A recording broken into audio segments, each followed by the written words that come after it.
Hello sa inyo. Ako nga pala si Daniel Galvez. Import Pygame. Itong Import Pygame ay library sa Python na ginagamit para sa pag-develop ng mga video, games at iba pang multimedia application. Import Random. Module sa Python na ginagamit para sa pag-generate ng mga random numbers, pag-manage ng mga random na pagpili at pag-arrange ng mga elements. Pygame Init. Dito sa Pygame Init, sineset ang lahat ng kinakailangan mga settings at initialization ng Pygame tulad ng graphics, sounds, iba pang resources na kinakailangan para sa paggawa ng mga video, games at iba pang multimedia application.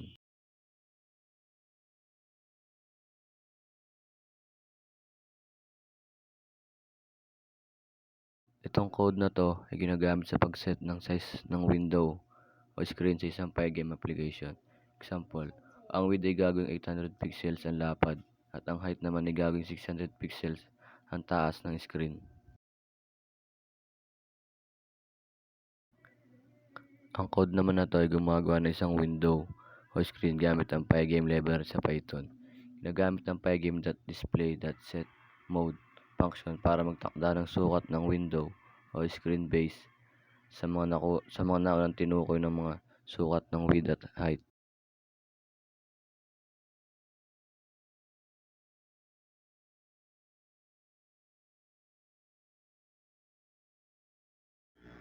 Itong code naman na to ay para sa title ng game na mag-a-appear sa taas.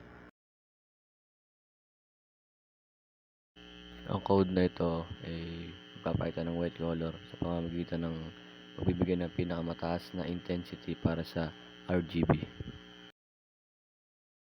Itong code na to naman ay nagpapakita ng black na kulay dahil sa pagbibigay ng pinakamababang intensity para sa RGB. Itong code naman na to ay kulay blue dahil sa pamamagitan ng pagbibigay ng pinakamataas na intensity para sa blue at 0 naman para sa RG o red at green. Ito ng code naman na to ay kulay green sa pamamagitan ng pagbibigay ng pinakamataas na intensity para sa green at 0 naman para sa RB o red at blue. Ito naman ay nagpapakita ng kulay red sa pamamagitan ng pagbibigay ng pinakamataas na intensity para sa red at 0 naman para sa GB o green at blue. Dito naman sa code na to ay ginagamit sa pag-set ng sukat ng mga paddle sa mga laro tulad ng Pong o Breakout. Example, ang paddle width ay gagawing 100 pixels ang lapad, samantalang ang paddle height naman ay gagawing 10 pixel ang taas ng paddle.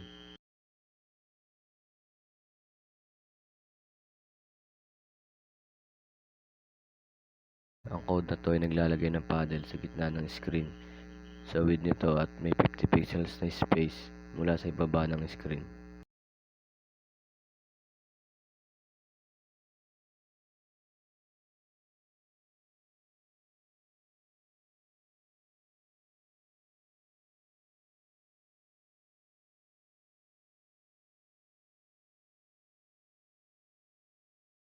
Code na to ay para sa bilis ng paggalaw ng paddle. Ito namang code na to ay para sa sukat ng bola.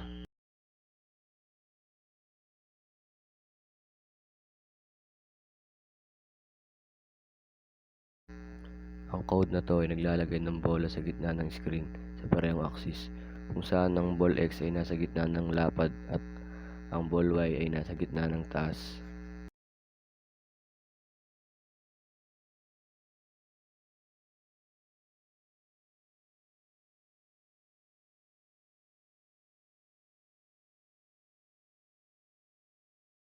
Ang code na ball speed x equals 7 random.choice 1 negative 1 ay nagtatakda ng bilis ng bola sa horizontal na direksyon sa pamamagitan ng paggamit ng random.choice na function.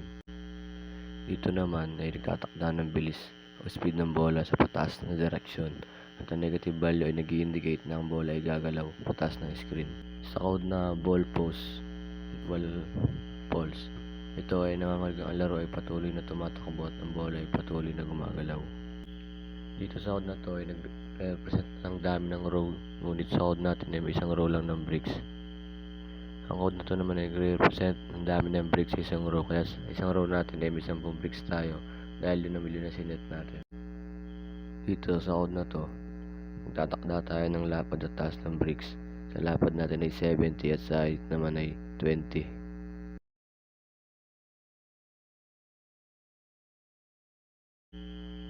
Dito naman sa brick, ang code naman na to ay nagtatakda ng pagitan ng mga brick kung gaano ito kalapit o kalayo sa isa't isa.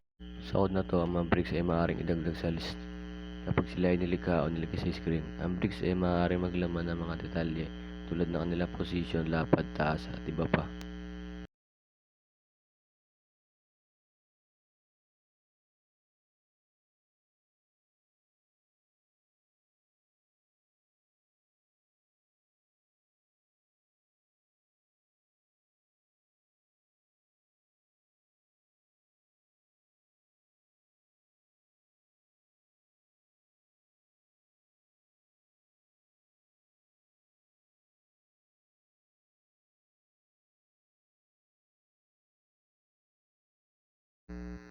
Sa loop na to, ang unang loop ay 4 row in range brick rows ay naglalakad sa bawat row ng brick sa screen, depende sa bilang ng brick rows.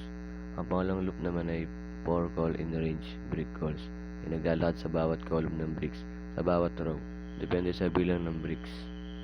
Sa bawat loop iteration, ang code na brick X at brick Y ay lumilikha ng coordinates para sa bawat brick sa pamamagitan ng paggamit ng mga formula na nagtatampok ng brick width, brick height at brick padding.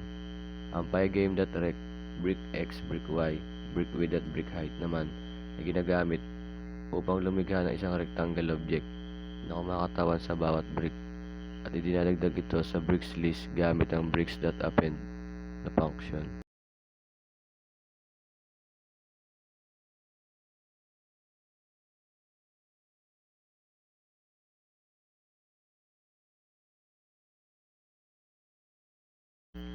Sa code na to ay ang score na mag-a-appear sa screen ng laro. Ang high score na code naman ay ginagamit upang rekordo ng pinakamataas na points na naaabot ng player. Ang code na ito ay gumagawa ng isang font object na maaaring gamitin upang mag-render ng text sa screen. Ang una nitong argument ay none na tumutukoy sa default font, habang ang pangalawang argument ay 36 na nagtatakda ng size ng font.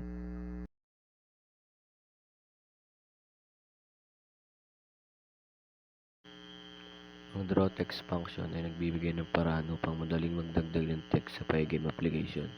Ito ay madaling gamitin upang mapakita ang mga message points at iba pang elements sa screen.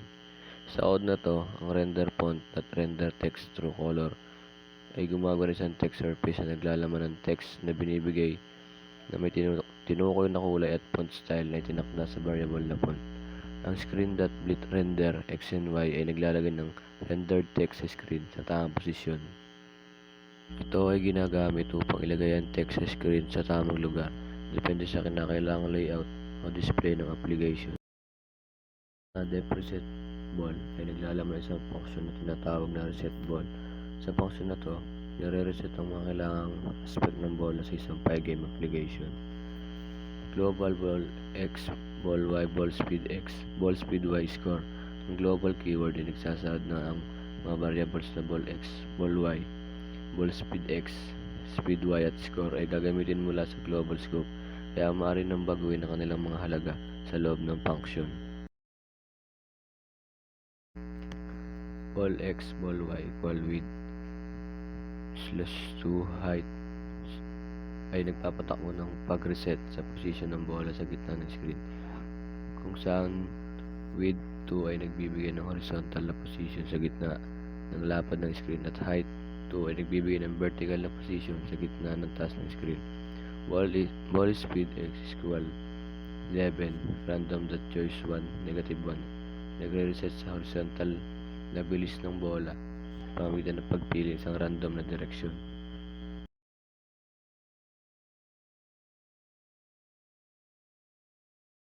Sa code na ball speed y equal negative 7 ay nagpapatakbo ng pag-reset sa vertical na bilis ng bola sa negative 7 pixels kada frame na nagpapahiwatig ng paggalaw ng bola pataas ng screen. Sa code na to, ang score ay binabawasan ng 50. Kung ang score ay 100, pagkatapos ng operation, magiging 50 na lamang to.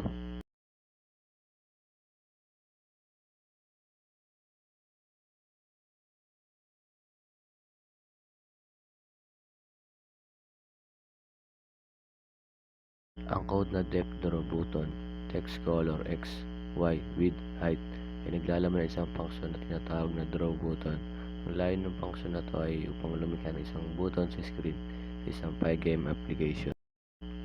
Pygame.draw.rect screen color X, Y, width, height ay gumagawa ng isang rectangle shape na button sa screen gamit ang Pygame.drawRect.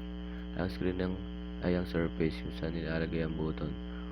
Color ay ang kulay ng button at X and Y width, height ay ang rectangle's bounding box na tinutukoy ang position at size ng button sa screen.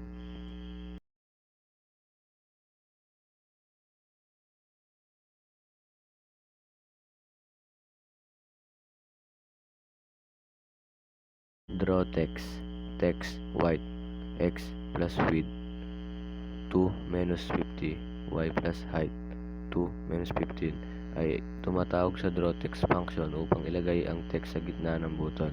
Ang white na kulay ay ginagamit para sa kulay ng text at ang code na X plus width 2 minus 50 at Y plus height 2 minus 15 ay ang naglalagay ng text sa gitna ng button.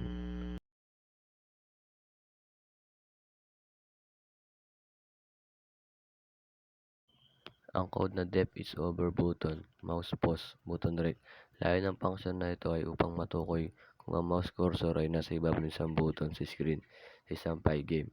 Ang mouse pause ay ang kasalukuyang posisyon ng mouse cursor sa screen, habang ang button rect ay ang rectangle na naglalarawan ng size at position ng button sa screen.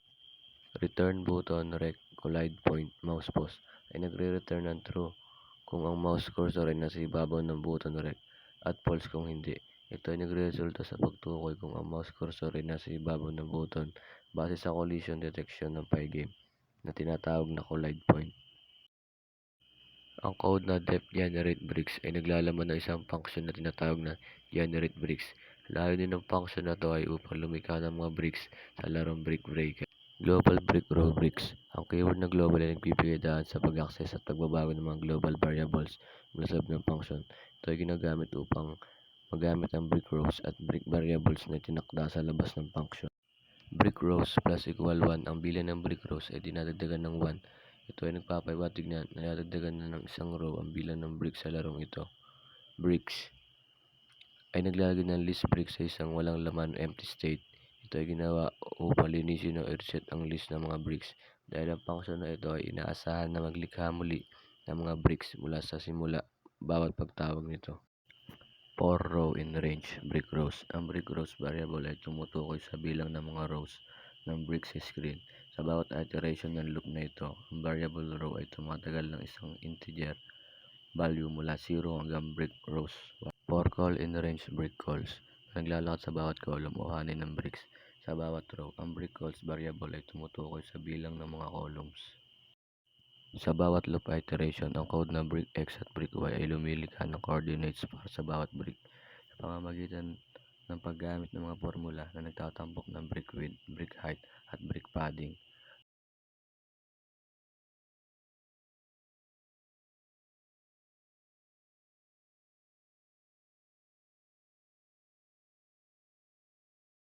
Ang Pygame brick X, brick Y, brick width, at height naman ay ginagamit upang lumikha ng isang rectangle object na kumakatawan sa bawat brick at idinadagdag ito sa bricks list gamit ang bricks append na function. Depth reset game ay naglalaman ng isang function na tinatawag na reset game. Layunin ng function na ito ay mag-reset ng ilang mga variable at estado ng laro sa isang Pygame upang magsimula muli ang laro mula sa simula. Global brick rows, brick score, ball post. Ang global keyword ay nagbibigay daan sa pag-access at pagbabago ng mga global variables mula sa loob ng function. Dito ay ginagamit upang magamit ang brick rows, brick score at ball post variables na itinakda sa labas ng function. Brick rows equal 1. Ang brick rows variable ay tinataguyod pabalik sa kanyang original na halaga na 1. Ito ay papahiwatig na sa simula ng bagong laro, mayroon lamang isang row ng mga bricks na ginagamit. Bricks equal ay naglalagay ng list bricks sa isang walang laman empty state. Ito ay ginagawa upang linisin o i-reset ang list ng mga bricks dahil sa simula ng bagong laro, walang bricks pa sa screen. For row in range brick rows. Ang brick rows variable ay tumutukoy sa bilang ng mga rows ng brick sa screen. Sa bawat iteration ng loop na ito, ang variable row ay tumatagal ng isang integer value mula 0 hanggang brick rows 1. For call in range brick calls, naglalakad sa bawat column o hanin ng bricks. Sa bawat row, ang brick calls variable ay tumutukoy sa bilang ng mga columns. Sa bawat loop iteration, ang code na brick X at brick Y ay lumilikha ng coordinates para sa bawat brick sa pamamagitan ng paggamit ng mga formula na nagtatampok ng brick width, brick height, at brick padding. Ang pygame brick X, brick Y, brick width, at height naman ay ginagamit upang lumikha ng isang rectangle object na kumakatawan sa bawat brick at idinadagdag ito sa bricks list gamit ang bricks append na function. Sa code na score equals 0, sa pamamagitan ng pagtakda ng score sa 0, nangangahulugan nito na simula ng laro. Walang puntos pa nakuha ng manlalaro. Sa pagtakda ng ball post equal false, nangangahulugan ito na ang bola ay hindi nasa pagpapahinga sa simula ng laro at maaaring magpatuloy sa paggalaw nito nang walang anumang delay. Ang code ng clock equal pygame.time.clock ay nagbibigay ng paraan upang makontrol at tukuyin ang bilis ng pagganap ng laro sa isang pygame application. Ang code na running equal true ay nagbibigay ng mekanismo upang kontrolin ang pagtakbo at pagtigil ng isang laro sa pamamagitan ng paggamit ng kondisyon. Ang loop na ito ay patuloy nagpapatakbo hanggat ang running ay nanatiling true. Kapag ang running ay nakaset sa false, ang loop ay titigil at ang pagpapatupad ng code sa loop nito ay hihinto rin. Sa loob ng loop, ang linyang code na screen.fill block. Ang kulay ng background at ang ating background ay black dahil sa block natin siya sinet. Ang code na for event in pygame.event.get ay nagsasaad na ang bawat event na nangyari sa pygame ay titingnan at pag-iisipan ng code sila nito. Ang code sa loob ng loop if event.type equal pygame.quit ay nag-check kung ang event na nangyari ay quit event na kung saan ay nangyari kapag ini-close ng user ang window ng laro. Ang code na running false ay nagtatakda ng variable na running false. Sa pamamagitan nito, ito ay nagpapahiwatig na ang loop na while running na nabanggit sa mga naunang linya ay matitigil dahil ang kondisyon na running ay naging false.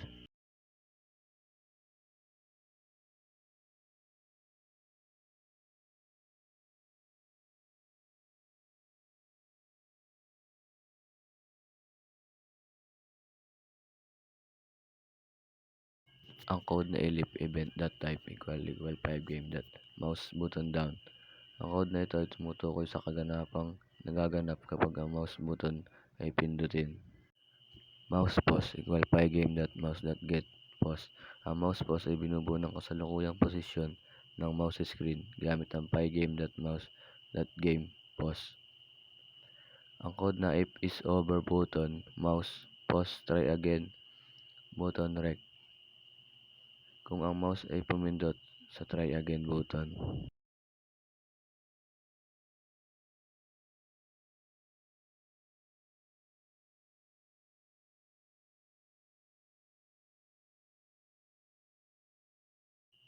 Sa code na reset ball ay nagbabalik ng bola sa posisyon nito sa gitna ng screen, habang reset game ay naglalagay sa mga bricks sa posisyon sa kanila sa bagong simula.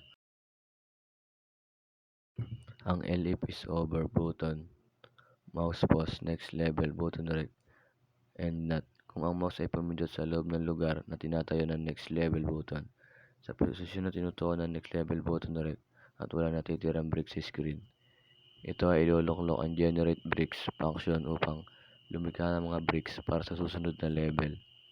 Ang code na score plus equal 50 ay ang pagtaas ng puntos sa isang laro sa pygame. Ito ay daragdag ng 50 points sa kasalukuyang halaga ng score variable. Ang code na ball post equal false ay nagtatanggal ng pag-post sa bola sa larong pygame. Kapag ang ball post variable ay nakaset sa false, ang bola ay muli magsisimula sa paggalaw nito sa laro. Ang code na pygame.key.getPress. Ang pygame ay kumuha ng list ng mga boolean value na kumakatawan sa bawat keyboard key. Ang bawat index sa list ay tumutukoy sa isang keyboard key kung saan ang true ay nangangahulugan na ang key ay pindutin, habang ang pulse ay nangangahulugan na hindi ito pipindutin. Sa code na if keys pygame.kleft and paddle x 0 at paddle x negative equal paddle speed. Sa code na to, dito nagaganap ang paggalaw ng paddle pakaliwa pag pumindot sa keyboard na arrow left.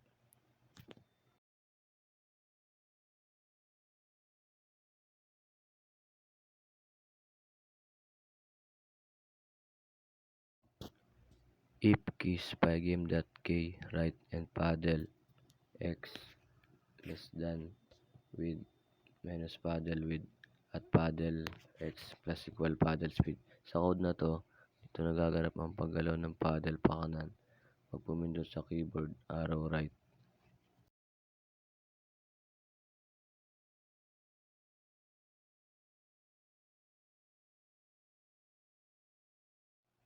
Sa kabuuan ng line ng mga code na to ay nagbibigay daan sa paggalaw ng paddle sa screen batay sa keyboard na input ng user na nagpapahintulot sa user na kontrolin ang posisyon ng paddle sa larong pygame.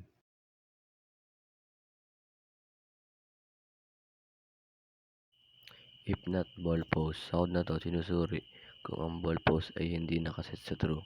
Ito ay indicating na kung ang bola ay hindi nakapost sa laro. Ang ball x at ball y ay iniiba sa pamamagitan ng mga halaga ng ball speed x at ball speed y. Ayon sa bawat update ng laro, ito ay nagre-result sa paggalaw ng bola patungo sa direksyon na tinukoy ng ball speed x at ball speed y. If ball x less than equal to 0 or ball x greater than equal with, sa code na to sinusuri kung ang ball x ay nasa labas kaliwa na gilid o nasa labas ng with kanan na gilid ng screen. Kung ito ang kaso, ang ball speed x ay ini-inverse ang kanyang direksyon na nagpapalit sa paggalaw ng bola mula sa kaliwa papunta sa kanan o mula sa kanan papunta sa kaliwa.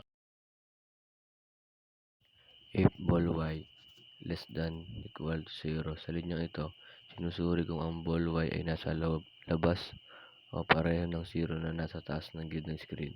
Kung ito ang kaso, ang ball speed y ay ini-inverse ang kanyang direksyon na nagpapalit sa paggalaw ng bola mula sa pataas papunta sa ibaba.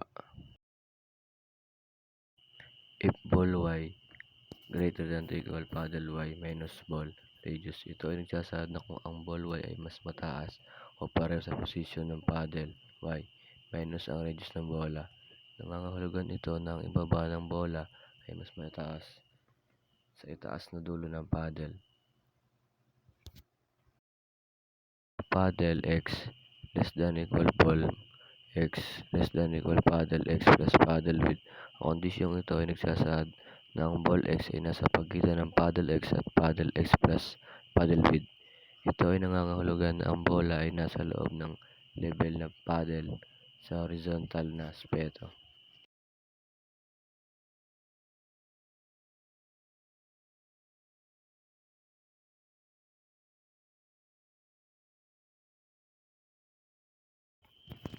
If ball y greater than height and bricks, ang code na ito ay nag-check kung ang posisyon ng ball y ay mas mataas kaysa sa sukat ng height ng screen at kung may mga natitirang bricks pa sa laro. Kung parehong mga kondisyon ay totoo, ito ay nangangahulugang ang bola ay bumagsak pababa sa screen at may mga bricks pa sa laro. Draw button, try again. Blue, 300 to 50, 250. Sa linyang ito ng code, ang draw button function ay tinatawag upang lumikha ng isang button sa screen na may label na try again at may kulay na blue. Ang button ay nare-render sa position na ito at nagpapakita ng try again na text. Try again button rec pygame.rec. Ang linyang ito ay naglilikha ng isang pygame.rec object na kumakatuan sa lugar ng button sa screen. Ang pygame.rec ay isang rectangular area sa screen na maaaring gamitin para sa pag-check ng collision o interaction sa mouse.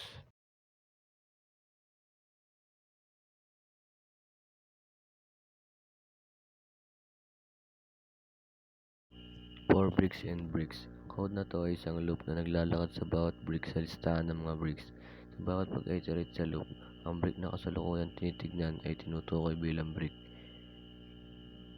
If brick kulay direct, pie na direct, ball X minus ball radius, ball Y minus ball radius. Sa code na to, sinusuri kung ang kasalukuyang brick ay nagkaroon ng collision o pagtabok sa bola. Ginagamit ang kulay direct function para suriin kung may collision sa pagitan ng brick at ng rectangular area na kinakatawan ng bola. Ang rectangular area na ito ay binubuo ng pamamagitan ng pie rect object na kumakatawan sa lugar na tinatamaan ng bola.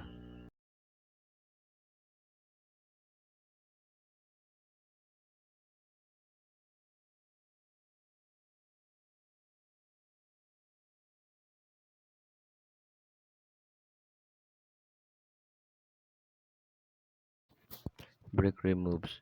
Itong code na to ang nagtatanggal ng mga bricks kapag tinatamaan ng bola. Ang code na to ay para sa paggalaw ng bola sa pababa o pataas. Score plus equal 10. Ito ay nagpapalitaw ng pagtaas sa score ng player sa pamamagitan ng pagdagdag ng 10 points.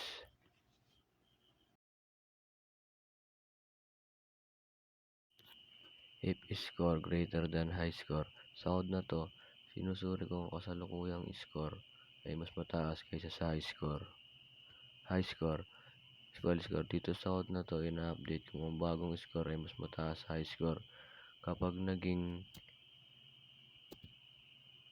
mas mataas ang bagong score sa high score, ang high score ay mapapalitan.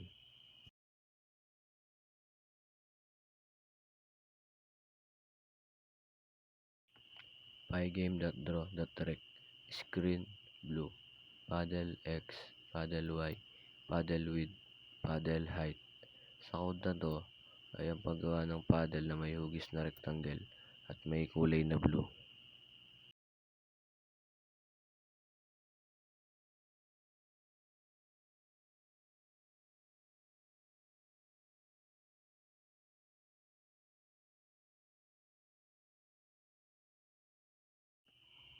Pygame.draw.circle. Screen red.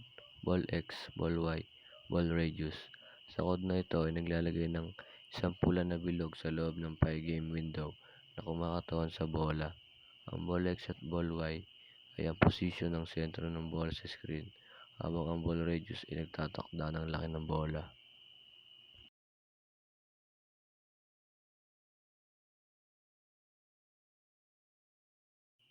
For bricks in bricks. Ito ay isang loop na naglalakad sa bawat brick sa listahan ng bricks. Sa bawat pag-iterate sa loop, ang brick na kasalukuyang tinitignan ay tinatawag na brick. Ang code na ito ay naglalagay ng mga green na rectangular shapes sa loob ng pygame window na kumakatawan sa brick sa laro. Ang laki at posisyon ng bawat rectangle ay naayon sa laman ng bawat pygame rect object sa listahan ng bricks. Sa code na to ay naglalagay ng text sa loob ng pygame window na nagpapakita ng score ng player sa isang puting kulay na matatagpuan sa 10-10 na posisyon sa screen.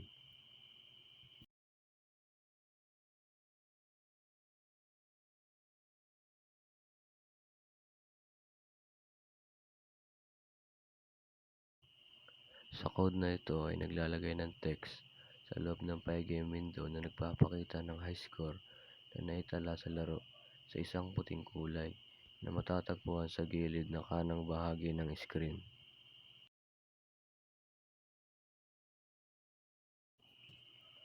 If not bricks, isang kondisyon na sinusuri kung walang natitirang mga bricks sa laro. Kapag ito ay totoo, ibig sabihin ay nakumpleto na ng player ang kasalukuyang antas ng laro. Draw text, congratulations, white, 300-250. Itong code na to nagdi-display ng congratulations kapag ang bricks ay naubos.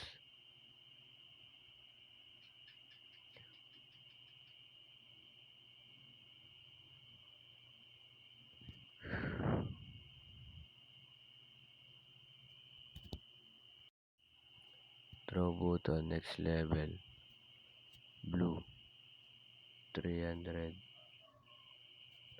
300, 250. Ito ay naglalagay ng isang button sa loob ng pygame na may level na next level sa asul na kulay. Ang button ay matatagpuan sa 300 na position sa screen at may sukat na 200 pixels sa lapad at 50 pixels sa taas. Next level button rec equal pygame.rec 300, 300, 250. Ito ay gumagawa ng isang pygame rec object na kumakatuan sa lugar ng button sa screen.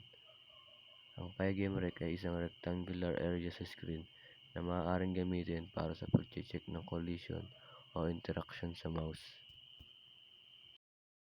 Ball pose equal true. Ito ay nagpapalitaw ng pagpa-pose sa bola sa pamamagitan ng pag-set ng ball pose variable sa true.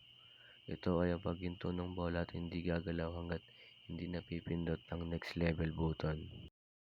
Sa code na to, ang pygame ay nagre-refresh ng screen at ipinapakita ang mga bagong nilalaman na dinagdag o binago mula sa huling update. Ito ay mahalaga upang ang mga bagong elements tulad ng text, mga button, mga shape at iba pa ay maipakita sa screen pagkatapos baguhin ang code. Clock.tick 60. Sa code na to ay nagtatakda ng maximum na bilang ng frame na dapat ipakita sa bawat segundo na tinatawag na frame rate. Pygame.quit. Sa code na to ay nagpapahintulot sa Python interpreter na linisin ang lahat ng mga resources at mga proseso na ginamit ng pygame sa pagtakbo ng program. Ito ay mahalaga upang maiwasan ang mga memory leaks at upang masigurong ang mga resources ay wastong na ilinis at ang program ay natitigil ng maayos.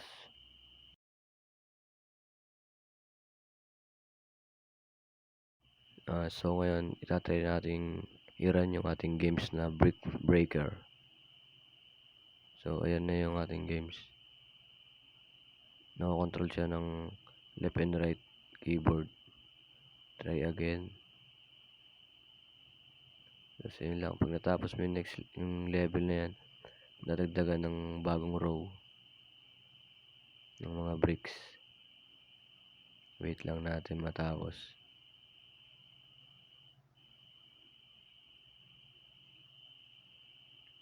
So ayun, natapos na. Next level. Dagdagan na yung bricks natin. So ganun lang. Pati yung high score niya at score na nadagdagan. So ganun lang yung ating video. Thank you sa inyong panonood.